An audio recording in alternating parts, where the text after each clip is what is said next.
Hey everyone, and welcome to This Explainer. Today, we're unearthing a staggering archaeological mystery. I'm talking about a historical puzzle that basically reshapes everything we thought we knew about the Abrahamic faiths, tracing our roots all the way back to a single shared source. We're going to dive into some incredible historical data that completely challenges standard narratives, uncovers forgotten divine figures, and reveals a profound linguistic and cultural unity that has literally been hidden in plain sight for millennia. Let's get right into it. Okay, we're kicking things off with a highly provocative question, one that, frankly, history tried very hard to bury. Wait for it. Did the God of the Bible, Yahweh, originally have a divine feminine partner? Now, for centuries, the standard narrative of monotheism has been entirely solitary, right? Just one male-coded God. But when you actually look at the archaeological record and read the ancient texts subjectively, a very different and honestly a deeply fascinating picture begins to emerge.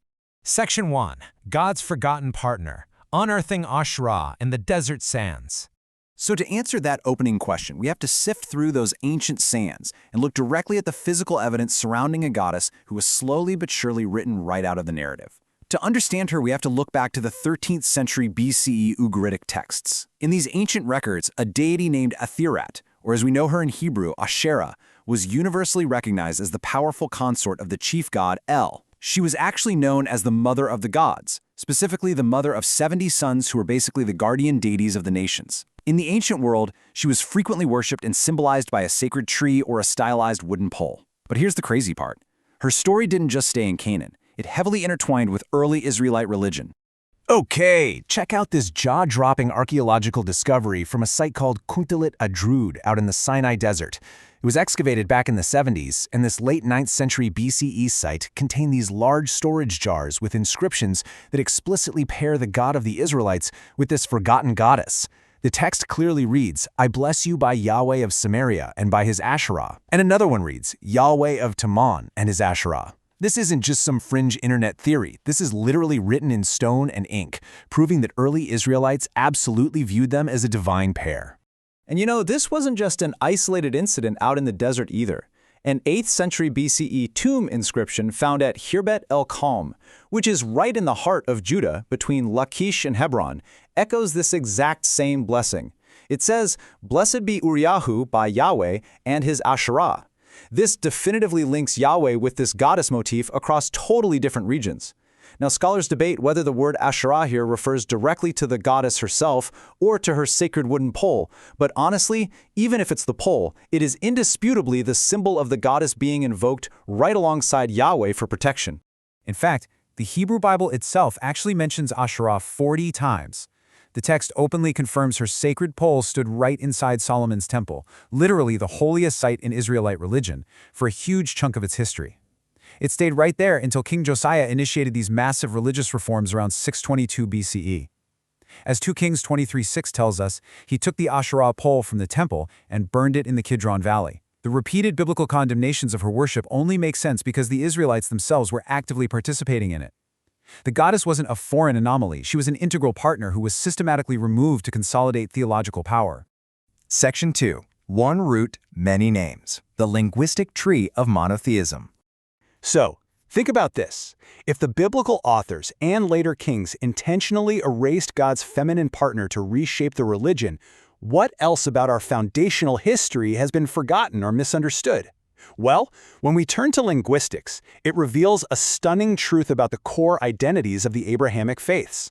The names for God in Judaism, Christianity, and Islam don't actually come from different sources. They all sprout from the exact same biconsonantal Proto-Semitic root word, il, which simply meant power or deity. From this single ancient seed, we get the Akkadian ilu, the Ugaritic el, the Hebrew Elohim, the Aramaic Allaha, and the Arabic Allah. They are all linguistically identical at their core. This brilliantly illustrates the exact breakdown. In Hebrew, you have El and the majestic plural Elohim. In Syriac Aramaic, which is the language heavily used by early Christians, by the way, you have Allah. And in Arabic, you have Allah, which is really just a contraction of Al-Ilah, meaning the God. Guys, these aren't three different gods competing for dominance. They're one 4,000-year-old word pronounced with different regional accents. Fun fact, Arab Christians were using the word Allah in their texts in the 6th century. That is long before Islam even existed. Mind-blowing, right? Even today, an Arabic Bible still says Allah. We even see the historical memory of these names evolving, preserved right there in the biblical text. Yahweh was originally a separate name derived from a root meaning to be. The Bible explicitly documents the merging of the ancient Canaanite name El with this later revealed name Yahweh. In Exodus 6:3, God says, "I appeared to Abraham, Isaac, and Jacob as El Shaddai, but by my name Yahweh I did not make myself known to them." It's basically an open textual admission of two separate ancient traditions fusing into one. Section 3. Shared Texts, Shared Prophets. The intertwined branches of faith. This shared linguistic root extends so deeply into the sacred texts themselves. It connects the Torah, the Gospel, and the Quran not as isolated, opposing books, but as a continuous, intertwined dialogue. A perfect example of this deep connection is how the Quran treats the central figure of Christianity. The Quran explicitly mentions Jesus, known in Arabic as Isa, 25 times by name. To put that into perspective, Jesus is actually mentioned by name more times in the Quran than Muhammad is. It references him 78 times by various titles, honoring him as the virgin-born Messiah, performing miracles, and returning. It refers to him repeatedly as Isa ibn Maryam, Jesus, son of Mary, stressing his profound humanity. The Quran is actually in direct conversation with the Bible.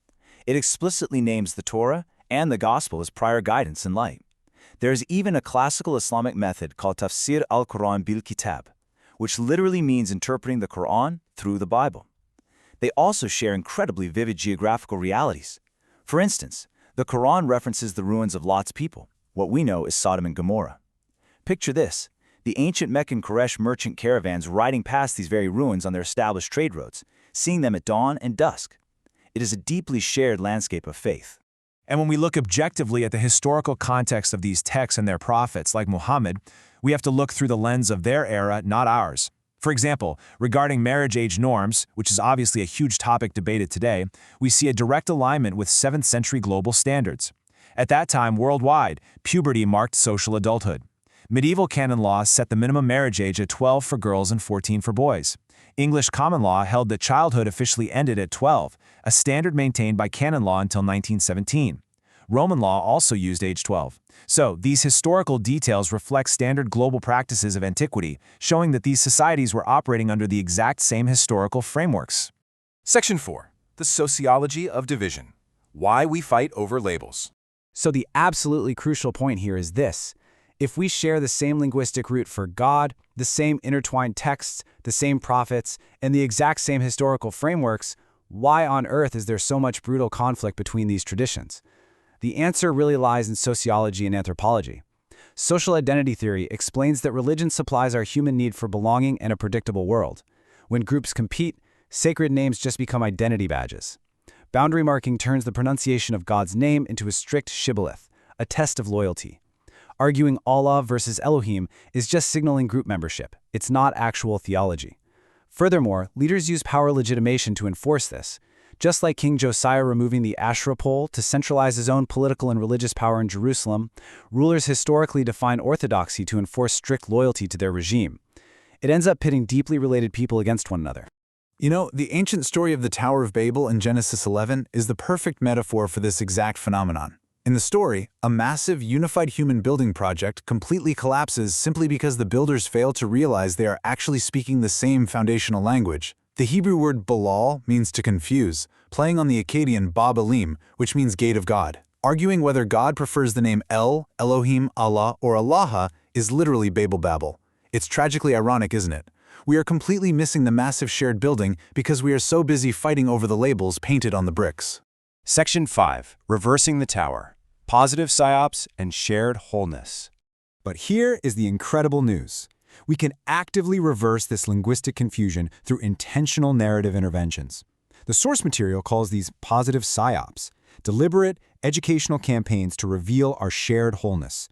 By structurally reconstructing the tower, we can totally change the narrative. Step 1 is a root literacy campaign, teaching the world the simple phonetic evolution from the Proto-Semitic Allah to El, Allaha, and Allah. Step 2 is Asherah restoration art, museum exhibits that pair those Kuntalit Ajru jar inscriptions of Yahweh and his Asherah right next to the biblical verses, acknowledging our full, complex history and the feminine divine that was erased for political power. And Step 3 is a name exchange ritual, having dialogue days where different faiths exchange their identically rooted peace greetings. Which brings us to the ultimate shared root.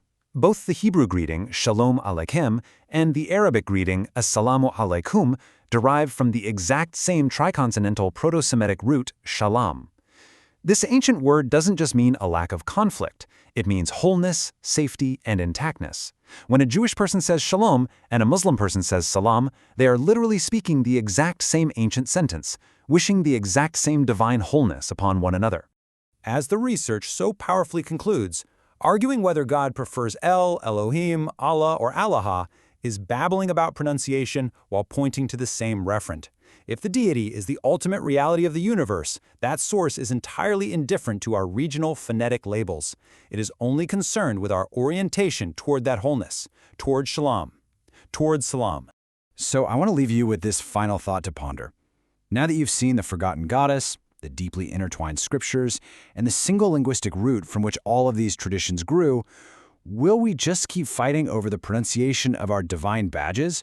Or will we finally embrace the incredible unifying wholeness that our shared history has been desperately trying to teach us for 4,000 years?